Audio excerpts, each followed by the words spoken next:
किस्मत बदलेगी। आकाश मायूस बैठा था। उसे व्यापार में बहुत नुकसान हुआ था। बैंक से भी उसने कर्ज ले रखा था, लेकिन नुकसान की वजह से वह किस्त चुकाने की स्थिति में नहीं था। उसे डर लग रहा था कि बैंक वाले दबाव बनाने लगेंगे, तो वह क्या करेगा। उसे यह भी समझ में नहीं आ रहा था कि आगे कौन सा काम शुरू करे। जिस बिजनेस में नुकसान हुआ था, उसे दोबारा शुरू करने की हिम्मत उसमें नहीं थी। यही सब सोचकर वह परेशान रहने लगा। एक दिन उसका दोस्त परेश उससे मिलने आया। परेश ने आकाश को देखते ही कहा, क्या बात है यार, बहुत परेशान लग रहे हो।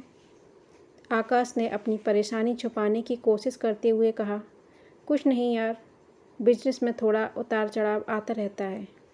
परेश ने कहा, तुम्हारा चेहरा बता रहा है कि मामला गंभीर है, मुझसे छुपाओ मत। परेश की बात सुनकर आकाश ने उसे अपनी सारी कहानी बता दी। इसके बाद उसने पूछा, मेरी जगह तुम होते तो क्या करते। परेश ने थोड़ा सोचने के बाद कहा, अगर मैं तुम्हारी जगह होता तो अपनी असफलता पर पछतावा नहीं करता। मैं ये सोचता कि आगे क्या करना है। पछतावा करते रहने से आदमी नुकसान और दुख से बाहर नहीं निकल पाता। मेरी बात मानो तो तुम नए सिरे से अपने बिजनेस को खड़ा करने की सोचो।